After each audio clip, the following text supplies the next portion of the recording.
Hello! Welcome back sa ating channel. Ang gagawin natin ngayon ay magmamarinate tayo ng chicken thigh.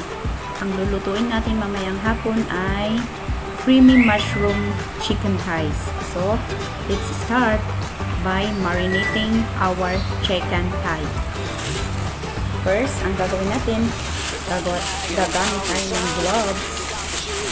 And then, as you can see, may apat akong thigh dito kasi apat lang kami kakain. So, let's start with oregano. Ikot lang natin yung mga chicken thigh para yung chicken thigh natin is flavorful. And then, susunod naman natin ang ating sweet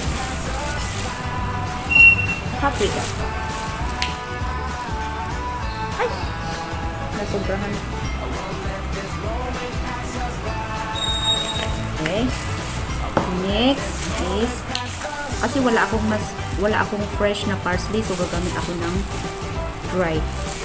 Mas maganda kasi pag fresh parsley ang gagamitin.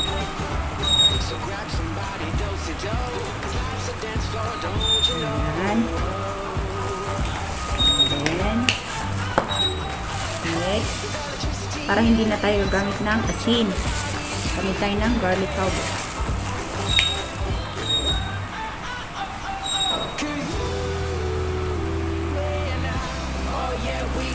Okay. Para ang kalabasan ng ating chicken ay malasa. Meron din tayo dito ground black pepper.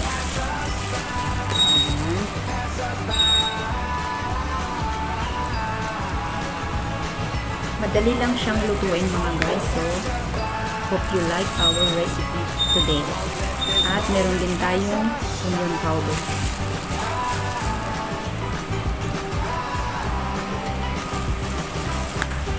Wait guys, may nakalimutan ako at kukunin ko lang sa fridge. Hello, I'm back guys. Gamit lang tayo ng kalahating knorr cubes. Chicken knorr cubes. Ano lang natin siya sa chicken.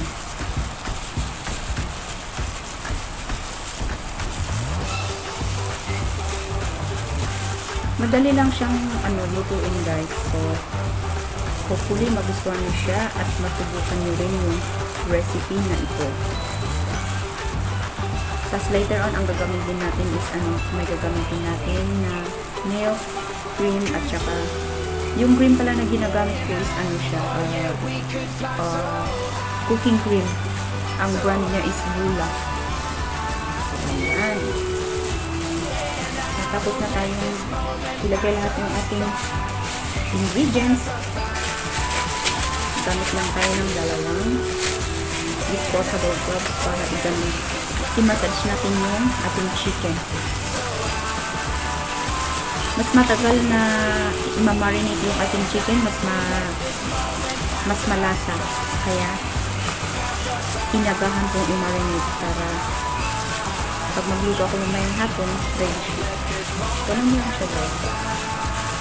I-massage lang natin sa chicken yung ingredients para ma-absorb ng ating chicken at i-marinate natin kahit ilang oras.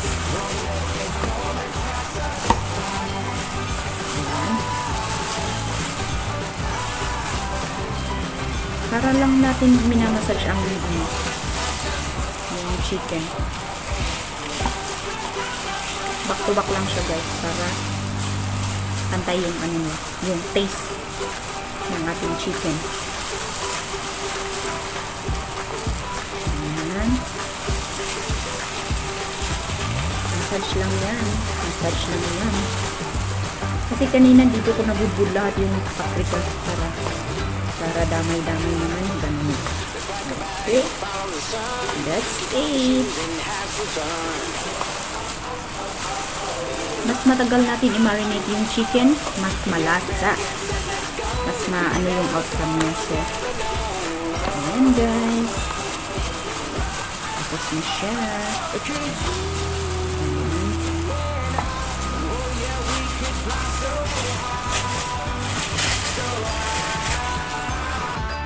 Ayan na, na-marinate din na yung ating chicken.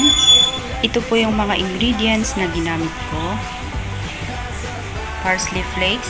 Pero pag may fresh kayong parsley, mas maganda gamitin yung fresh parsley. Paprika, ground, garlic powder, oregano leaves. Kung meron din kayong oregano na fresh, mas maganda rin na yun yung gamitin nyo. Kasi wala akong fresh oregano tsaka fresh parsley. So, ginamit ko na yung mga dry. At meron din tayong ground black pepper, onion powder, at chicken cubes. So, later on, papakita ko sa inyo yung cream tsaka yung chicken stock. At uumpisahan na natin magluluto after ng ating trabaho. Okay, that's it for today. See you later. Bye-bye.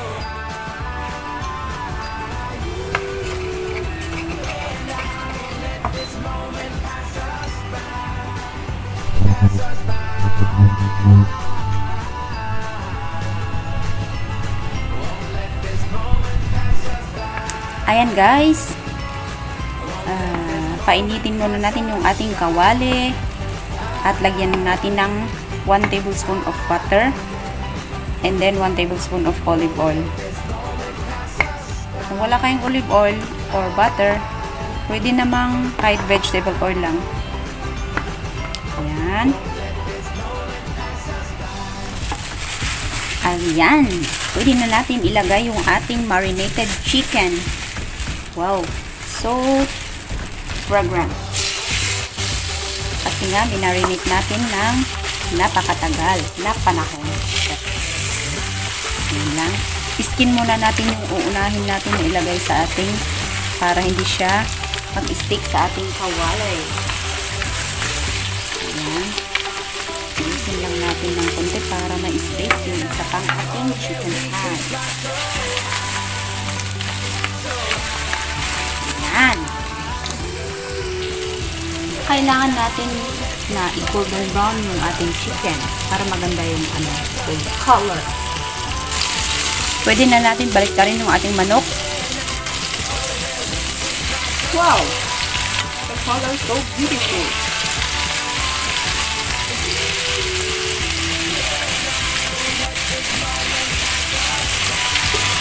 Ayan. Yan, magandang kulay ang buhay ng chicken. Pwede na natin tanggalin yung ating chicken kasi luto na siya back to back, and then i-ano naman natin yung ating mushroom. Wow! The color is so nice.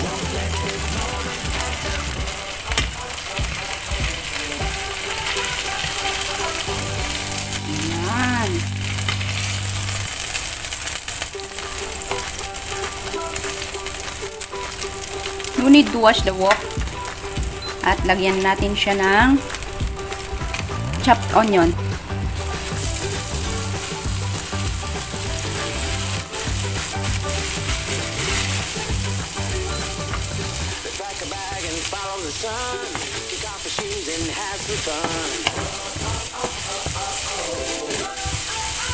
Pwede natin ilagay yung ating herbs, mushrooms.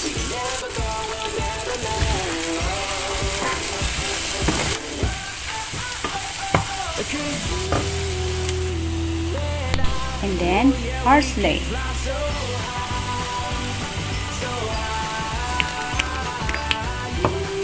A bit of oregano. At saka ground pepper. And then stir a bit.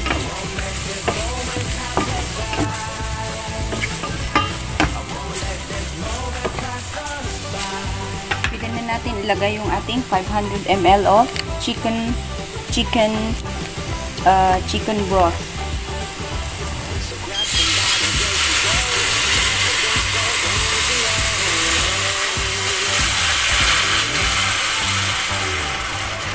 Yan.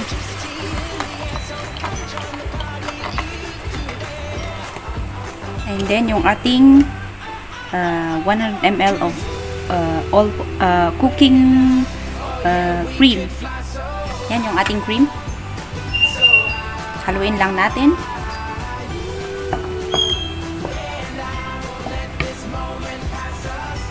And then, hayaan lang natin siyang kumulo 5 minutes. And then, bago natin ilagay yung ating chicken. Pero bago natin ilagay yung ating chicken, make sure na yung ating sauce is thicken enough.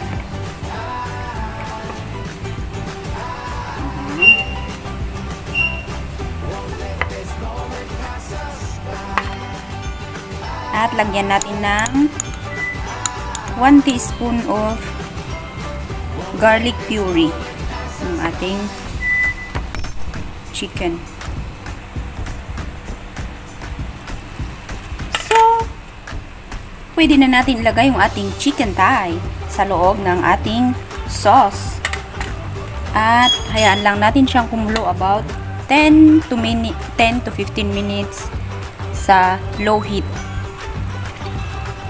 Para hindi masunog yung ating sauce kasi thicken na siya. So, lagay na natin yung ating chicken thigh. Ayan. Yummylicious. Hope you like my recipe. And thank me later. Ayan siya, guys. Sobrang creamy siya.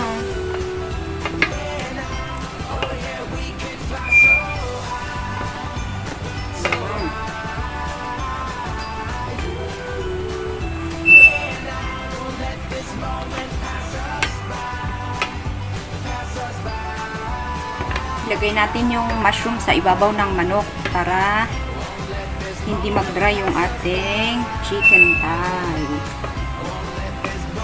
Ayan. Ayan. Hayaan lang natin siyang kumulo na nasa low heat siya. So, ayan. Ayan siya.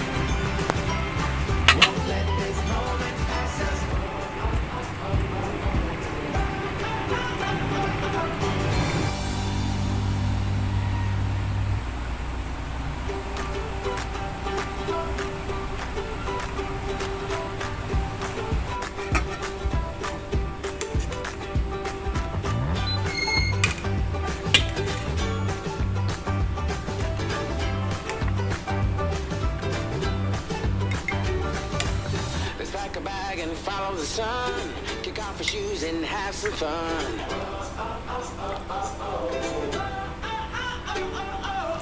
Get ready, get set, let's go. If we never go, we'll never know. 'Cause you and I, oh yeah, we could fly so high. So creamy ang ating chicken thigh, garlic, oregano, mushroom. Ayan, pwede na natin i-serve at enjoy. Hopefully guys, nagustuhan niyo ang recipe na to at masubukan niyo rin. And thank you later. Bye-bye!